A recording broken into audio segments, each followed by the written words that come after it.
you're doing in-game cinematics, obviously you have to wait till a later stage in the development because of the assets you're using, correct?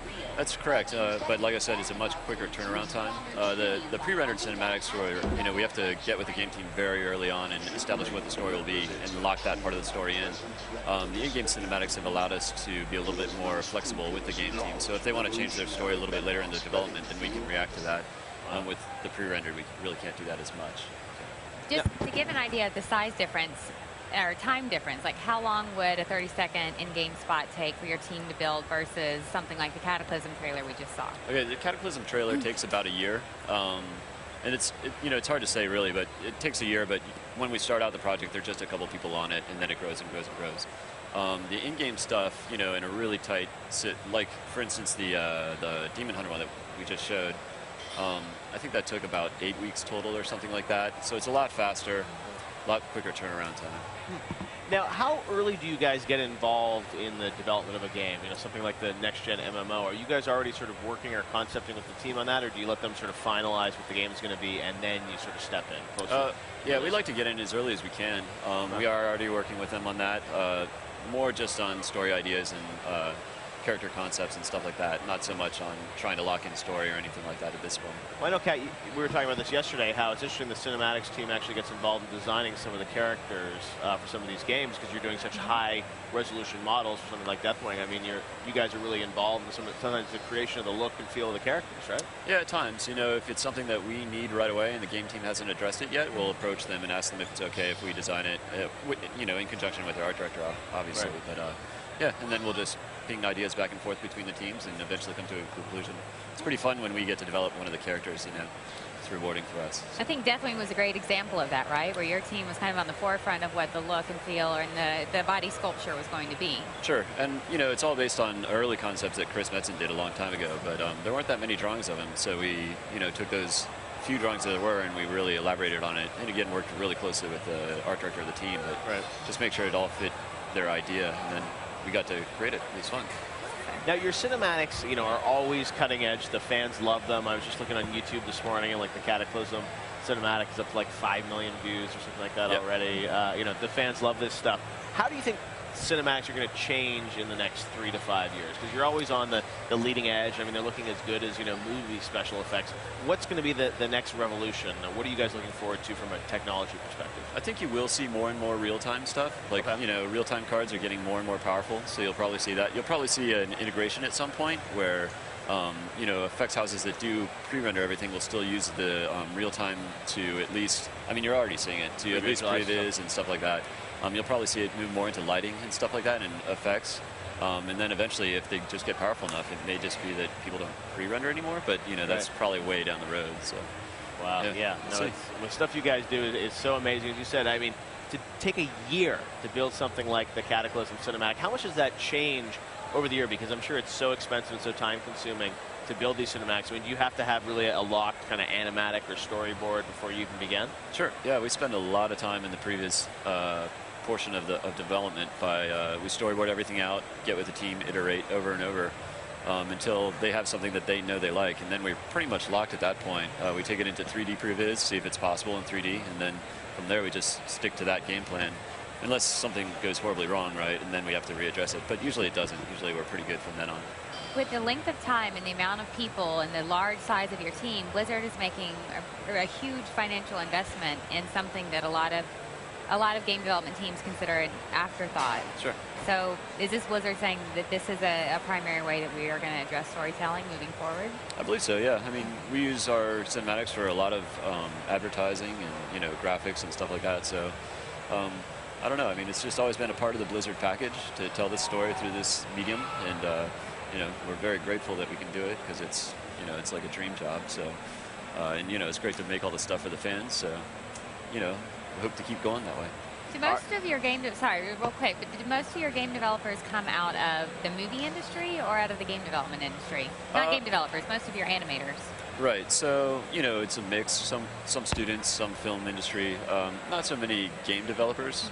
There are a few animators that will come over from game because that's an easy crossover. But, there are other things that don't really cross over very well. So we do get a lot of people from some of the bigger movie studios and they love it here. So. Nothing wrong with that. Now, there's some big questions for you here on Twitter, Mr. Chamberlain. So let's see what the fans are asking for on Twitter. This first one comes from Tom Hines, and he says his wife has a question for you. Okay. I guess they play World of Warcraft together. And Tom wants to know, my wife wanted to know why no gnomes have ever appeared in any of the cinematics. Is that true? That is true, and it's a very good question. And I've actually been misquoted in many ways about that. Clear the record. Yeah, I'd like to clear the record. I actually play a gnome, so really the honest answer is that we have had shots pre-planned in that in that previs stage that I was telling you about, and just by chance, by nothing but chance, those shots usually end up getting cut just for budget restrictions and stuff like that. And we keep trying to find a way to sneak one in, because we know that we're not doing them justice at this point. We tried to figure out a way to get one in Cataclysm, but then it turned out we didn't show any races, so it didn't make any sense. So we'll get one in there, I promise. One day. All right, another question for you on Twitter. This one comes from our good friend, the iTroll Cat Hunter. He's very busy on the boards today. Yes, and they love you, Cat. This one comes from Mr. Chamberlain. He says, when will us Cataclysm beta testers be seeing the new login screen as well as the Worgen cinematic? What is the new login screen? Have you announced that? The new login screen? Yeah. I don't know, actually. We don't take care of that. Okay. That would be another That'd be department. a game dev team. Okay. Okay. But as far as the Worgen cinematic, we just premiered it. We had the world premiere this morning at our panel. Yeah. And I'm not sure when it's actually going to be released to the public, but I would imagine since we've already shown it, it would be soon. I think we showed it right here on DirecTV. Well, there you go. That was got to see it. It was a nice little sneak preview. And then as far as it being online, I think they were planning on having it out already, so I'd imagine it's very soon.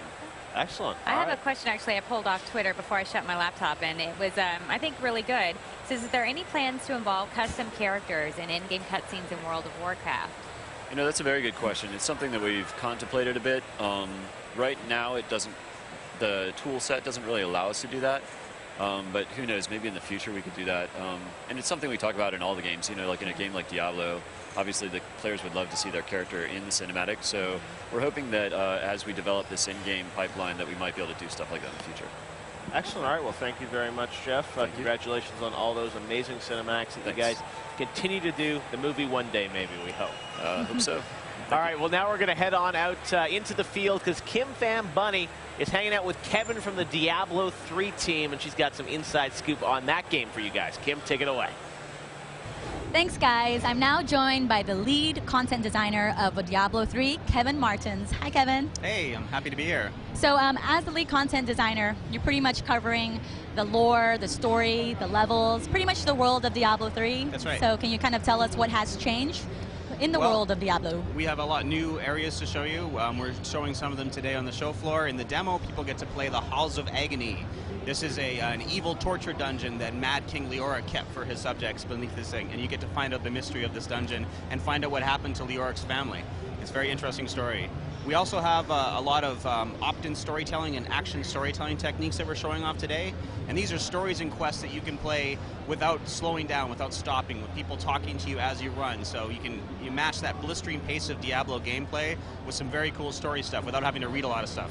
Yeah, I heard that you guys are actually doing a lot of story improvements and stuff, and there's this philosophy that you guys are going by with this play, don't tell. Yeah. Can you tell me more about that? Exactly. Whenever possible, we want players to experience the story for themselves. We don't want them to see it in a cinematic or hear it in a dialogue. They want them to play the twists, to play with the characters that they're talking about. And people will come along with you more in the world, and you see a lot more story out in the world. You don't just start, get a quest in town, accomplish it, and come back and get your next quest. Things happen out in the world, a lot more things. And I know also the world is more persistent, right? The actual world itself is persistent, but there's supposed to be more randomization and more content. Can you explain to me how it's more when you have a static world? Right. So in Diablo 2, the exterior zones were all random, and there was random elements within them. The exteriors being random themselves didn't actually give us a lot of fun. Right. So we made those static, and with that advantage, we can have a lot more realistic things happening. The world feels more alive, but there's still big pieces of randomness within all of those zones. In fact, there's more randomness, more depth, more story than there was in Diablo 2, and if anything, the pace is faster and more interesting. That's cool. And also some other things that you talked about in your panel yesterday. You went over runes and gems and charms and, of course, all the crafting. Can you tell us more about the new skills? Because I know we're no longer doing skill trees, we're doing skill slots, which I think are really cool, especially with the addition of runes. Right. So every character build has 7 skill slots, and as they get skill points, which is every even level currently, they can spend up to 5 points in any given skill slot, and they can choose up to 7 skills. There's ways in the game to deepen that, so you can have fewer skills that are deeper. Furthermore, the most exciting single development we've had in Diablo ever is the rune system. Just with the 5 rune types and the 7 levels of them and all of the player skills, per class there's 97 billion different class combos, billion with a B. That's really cool. It's actually going to add more to the character customization, which is what I really like, because now you guys are introducing a gender, male and female. We didn't have that before in the Diablo 2. And we also have the die system now, which I think is really excited about, because I can actually pick different colors for my armor. Yep, and there's 18 different levels of armor, so there's a lot of advantages, and you all get it piece by piece. You can create your own looks, you can create your own color schemes, etc. We've added the trait system as well. So we've taken all the passive skills and all the abilities that are passive. Like an armor boost is cool and you may need it, but it's not nearly as good as like Hammer of the Ancients, a big two-handed weapon attack. So it's kind of a bad choice for people to have to choose between an awesome new attack or a useful passive ability. So the passive abilities have become traits. We've made them both cooler, so when you pick one, you get like 20% or 50% more armor, or 100% instead of like 0.1%. And they've all moved into the trait system.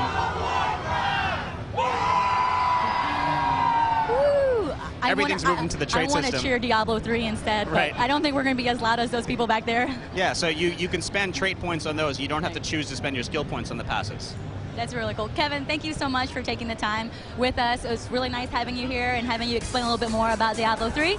We hope you enjoy the rest of your time at BlizzCon. All right, thank you. Back to you guys. Thank you very much, Kim. Great interview, and the fans are here in costume for day number 2. So it must be a show. I wonder if they have to take that the blue face paint off overnight, or they just leave the costume on for all 2 days. I'm not sure. But, dancing away here, lots of excitement at BlizzCon. The fans really get into it, and they will be dancing later tonight when Tenacious D performs live at 6:30 tonight Pacific. Kat, we've got some news, though, some breaking news on our Heroic Prince contest online for fans, right? We do. We've actually been running a contest for everyone who's been going to their site and buying a custom character poster, and you've been entered into a contest, and these are 2 of our winners showing right here. We have Todd L. from Palm Harbor, Florida, and that is his beautiful custom Horde poster. And the second one here is Kurt T. from St. Albans, Vermont. Thank you. And that, again, is someone from the Horde. And we are still able for you to participate in this contest. There's going to be more winners on the site, and you get 25% off custom mouse pads and 25% off custom character posters. All you have to do is go to printwarcraft.com and enter the code. Here it is. It is Epic PPV 2010. That's Epic PPV 2010 at printwarcraft.com to participate. All right, that's all you got to do, and make sure to do that all day today. And you can also go to blizzcon.ravv.com and watch a complete stream of this broadcast with 4 cameras, all the other panels that we're not able to cover on the main stage. You can go there and look at the other camera angles, and also DVR playback things. So if you missed one of the panels yesterday or one of our interviews, you can go back and play those in real time for the next 2 weeks on that site. And that's all part of the package you get as your BlizzCon virtual ticket. Moving on now, we've got another guest here that was with us yesterday. Always great to have him back. Rob Pardo, the EVP of Game Design at Blizzard. Rob, we saw you out on the town last night, meeting the fans. Tell me, I mean, what does it feel like for you when you get to meet these fans? It's every year. Is it a different experience for you every year, depending on what games have come out and where games are at in development? I think it's a pretty similar experience each year. I think it's, everyone that's out here is, we all have a common interest. We're really excited about Blizzard games and gaming in general. So, I think when we all go hang out over the Hilton, after each night, it's really a unique experience, because you have everyone from the press, you have everyone from Blizzard, and you have everyone from BlizzCon there, and it's just a very casual environment, and everyone just kind of hangs out, and we talk about games, and we talk about what we're into, and we talk about what's going to happen the next day at BlizzCon. It's just super awesome. And they try and trip you up for info on things you haven't announced, probably, right? Well, you definitely get a lot of free drinks as people are asking you questions. So, you need another drink? Oh, let's go talk about the new slip up last night, Rob? Are we going to read about it online? Not that I remember. All right. Perfect. Listen, one thing we didn't get to talk about yesterday that I meant to ask you, and that is with the new BattleNet that you have out. You did talk last year about about developers putting their own custom mods on and doing some type of financial share, having some type of like e-shop for developers putting mods out. Is that still in the planning at all? Yeah, something we want to do is we want to have a marketplace for mods for StarCraft 2, and it's something that we really hope to have out around the same time as we release the game, but it's just been kind of postponed a little while. But what we really want to be able to do is we want to have a marketplace up there where people can still play all the same free mods that they play today, but we also want to really put the opportunity up there that if somebody wants to use StarCraft 2 as a platform and they want to create kind of their own original assets and their original intellectual property, and then they want to launch it on StarCraft 2, we want to make that an attractive place for people to be able to do kind of their own games, just like you might on a lot of other sites that allow for either mods or casual games or flash games, or the iPhone store is such a great example where people can kind of make apps or make their own games and put it on that as a platform. We really want to look at StarCraft 2 as being a gaming platform. Absolutely. Good thing to do. Now let's go to Twitter because there are some questions for you, Rob. And if you guys have questions, you can send them to me right now at Jeff Keighley and also Cat Hunter at Cat Hunter. All right, so the first question comes from, this is from Carly at Carly Wong, and she says, how many women are on the development team at Blizzard? Good question for you, Rob. How many women are in development? Not a lot, unfortunately. And most of the time they tend to be artists when they are there. But I would say that on the World of Warcraft team, we probably have about 15 to 20 women on the team. And that's a little bit of a guess. Like, that's something I'm kind of adding them up in my head as we're talking here. But it's something that you typically don't see a lot of women in game development for some reason. It's something that just if you look at the resumes we get, I would say we get 9 male resumes for like every female resume. Wow. All right. Well, hopefully there'll be more and more women, though, joining the team in the future, right? Well, and the thing is, too, I think it will actually add to games. I think it'll add another perspective, like something I think, especially for game design. With game designers, I like people that have different sort of backgrounds because they kind of come at design problems and gameplay from different perspectives. And certainly every time I see a woman game designer that applies, I get kind of excited about it to see whether or not this is someone that can fit within the Blizzard culture. And if you look at like The Sims is, I think, a really good example. The Sims team, I think the way that their development works is they have about half women and half males that work on the team, and I think that comes out in their demographic when you look at who does The Sims appeal to. It really, you can kind of see that development split. It makes sense when you see the varied people that play it. Absolutely. All right, another question for you on Twitter here, Rob. This one comes all the way from Brazil. This is from Arthur in Brazil, and he says, there are many guys that love World of Warcraft. Did you guys plan to bring it out here? I guess, is World of Warcraft not available in Brazil right now?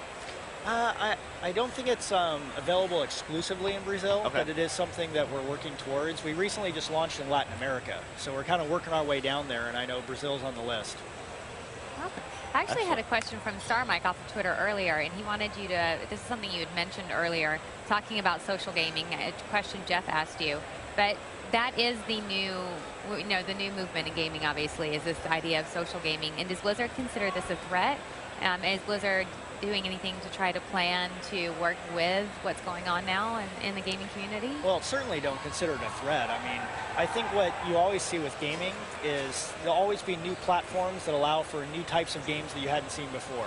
And if you look at, I don't know, like the Nintendo handhelds, different sorts of gameplays are allowed there. You look at iPhones that come out and suddenly different types of games appear on iPhones and you would see PS3 or something like that. So social gaming, you're really just talking about Facebook, right? You're talking about Facebook games and the type of games that work well within that platform. Right. So I don't see it as a threat at all. I see it as another opportunity for gaming in general.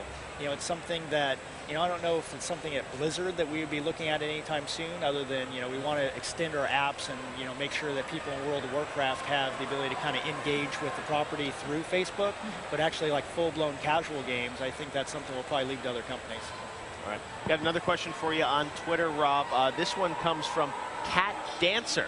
Cat Dancer said they liked the question about women in game development. This one comes from Aura Moon. This it's a popular question. What kind of credentials are typically required for a game designer or a similar position? Everyone wants to work at Blizzard, Rob. What are you looking for? Well, for game designers, if you're looking for an entry-level position, there's usually what we're looking at is things like quest design's a good entry-level position, level design's a great entry-level position. So for those types of positions, what we're really looking for is for you to be designing games already. Like if I look at you know, a whole bunch of resumes for people that want to be in game design but have no experience. All their resumes look pretty similar. I mean, there are starting to be like some game design schools out there, but they're pretty rare. For the most part, what I see is, hey, I'm really excited about games, and you know, maybe here's some schooling, you know, things like that. And what really separates people is if they have a mod, if they have a map, if they have a mod, or even if it's something like, hey, I have this cool spreadsheet where I analyzed rogue damage against mage damage, and here's my conclusions. You know, because I'm really looking for design thinking. And I think increasingly, you know, you're starting to see better and better portfolios for game designers. And then, you know, I'd probably give a few tips for portfolios too, because a lot of times what people will do is they'll say, okay, I made these 10 Warcraft 3 maps, and here they all are, and they require 8 players to play. And that's really difficult for me to actually be able to look at their work.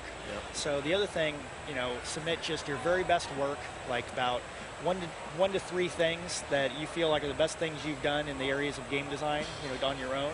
And then the other thing is, if you're submitting something like a level, make sure that you do kind of like some sort of video fly-through, and you know, record yourself or send me some written documentation about what you think's cool about your level and your process for it. Because you really want to be in the mindset of the person that's going to look at your portfolio and your resume is only going to probably be able to look at it for maybe 2 or 3 minutes. So make sure that you present the information in a way that they can see your work that quickly. That's excellent advice. Impact. That's good advice. All right, so get those resumes into Blizzard and head to the website. I'm sure people can figure out how to apply there. Rob, thank you very much. It's great to have you, as always, at BlizzCon. Now, let's talk about someone who works at Blizzard right now. It's Bob Fitch. He's been at Blizzard for many years, and now we're going to take a look at what Bob does at Blizzard Entertainment. My name is Bob Fitch. I'm the lead game programmer of StarCraft 2. I've been working for Blizzard for almost 19 years. So when I first started working at Blizzard Entertainment, we actually weren't called Blizzard, we were called Silicon and Synapse, and there were only 11 guys in a tiny office at that point. And so I was the 12th guy who came in, and we were just like this little brotherhood in a tiny office crammed in like a fraternity. We took the black and white photo of the crew actually at the second office. Mike Morheim, Frank Pierce, Joy Ray, Samwise Didier, myself. There's only 4 people that are here that were here when I joined. After I started working, we started growing and worked our way up to 20 people. We were bursting at the seams, needed a new space, and it's pretty mind-boggling to start off at 12 people in a tiny space and work your way up to the point you're on a campus with 3 huge buildings and cars as far as you can see in the lot. There's just so many people here. It's been an incredible amount of growth. I probably had the, oh wow, I've been here a long time. At one of our events where we give out our swords and shields and rings for people who have tenure, when you've been here for 5 years, you get a sword, 10 years you get a shield, 15 you get a ring. Well, I knew everybody that was coming in and getting their swords. And then one day, somebody steps up to get their 5-year sword. I'm like, who is that person?